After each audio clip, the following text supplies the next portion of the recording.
Welcome, friends of the Greasy Shop Rag. Today we're going to take a look at a Craftsman 18-inch chainsaw. The customer complaint was that it wouldn't start. So with any repair that I get where the customer says it won't start, I'm going to look at the fuel, and in this case the fuel looked really good, it smelled really good. So I'm happy. We're going to move on. We're going to look in the cylinder now.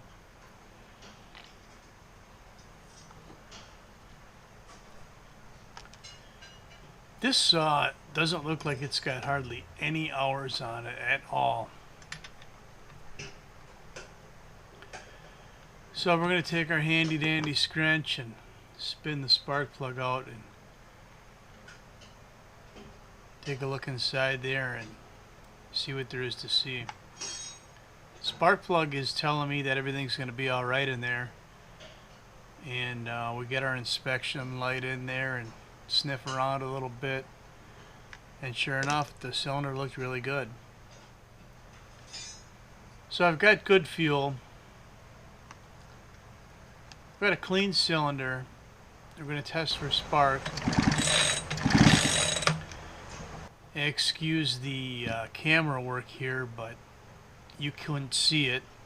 I had good spark. So I'm going to move forward. I've got good fuel. I've got a clean cylinder with compression. And I've got spark. And it probably jumped a good 5mm gap. So let's try and start this thing. Choke's a little funky there, but it's choked. Kill switch feels normal. 6 pulls, I figure it's flooded.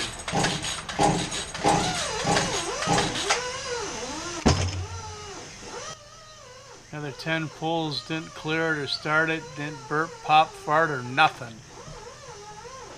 So what do you think it is? We've got good fuel, compression and a clean cylinder, good spark, and it just floods when we try to start it.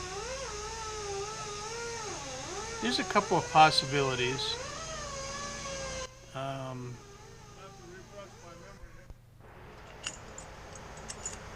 it just, see, we kind of jumped right ahead to the answer here. I must have missed hitting the record button or something here, but I wanted to look at the flywheel key to see if it was sheared, and sure enough it is sheared. So, you know, good spark, sure, but it's not timed right, and that's why we have a flooded engine and it wouldn't start. So let that be a lesson to you young guys getting into this. Just because you have good spark, maybe you want to change your phrasing to timed spark, something like that. The timing's got to be right. I mean, even if you think about your car engine, you can have good spark, but if the cam chain is bitched, it ain't gonna run, right? Everything's got to be timed.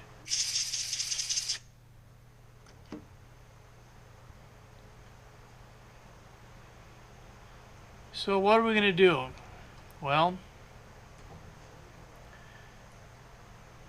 I want to get the old flywheel key out of there, and you know, it's not just going to pop out with a pick.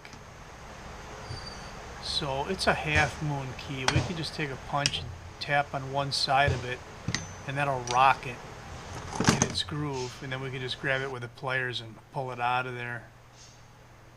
Really simple stuff.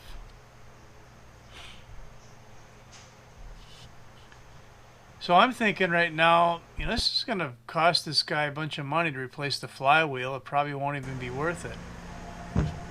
But when I went looking the parts up, this is an MTD built machine, probably built in China. Parts are dirt cheap. I think the customer's cost on that flywheel It's like $11.52 or something like that. But when you look at the schematics, you know, there's only so many parts you can order for this thing. Or maybe I should rephrase it. Like, the flywheel is separate from the engine, but I don't think you can order a piston and a cylinder. I think you got to order a short block or a long block. There's only like two parts diagrams. One's got the handle and the bar and the chain, and the other one's got the engine, the flywheel, and the carburetor or something. Anyway, what they don't have in either schematic is a flywheel key. I thought I'd forgot to order it, and I did forget to order it.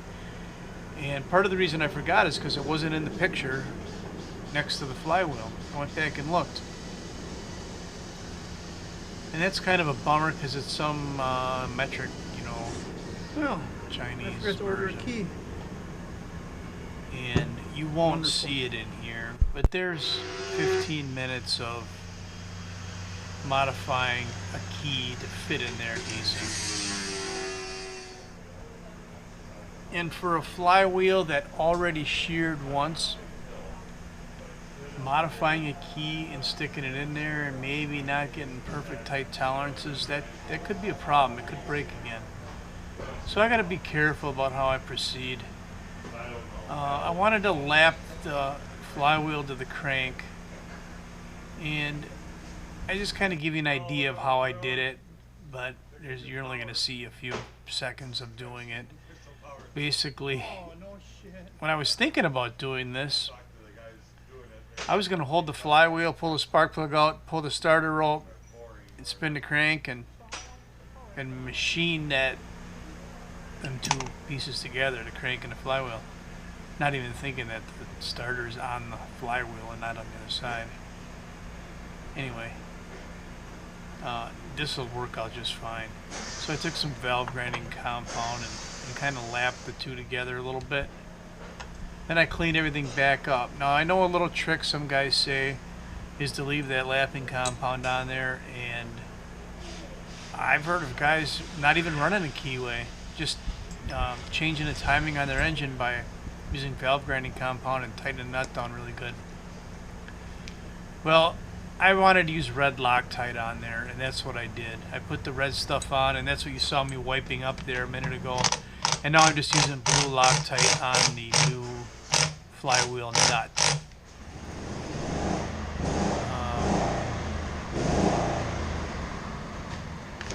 I think it'll hold. One part you didn't see, there was a socket laying there. I did wrap that flywheel a couple times to try and seat it onto the crank.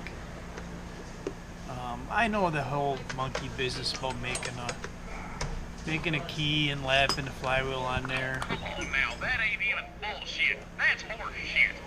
But hey, you got to do what you got to do, right? The company's not going to offer the part you need. You got to make one and hope for the best. And also in my work order, I kind of made a note for the customer that maybe jerking on the handle wasn't a good idea either, because I suspect that's how this broke to begin with. So we're going to put it back together and give her a test run, and that's that. Thanks for watching.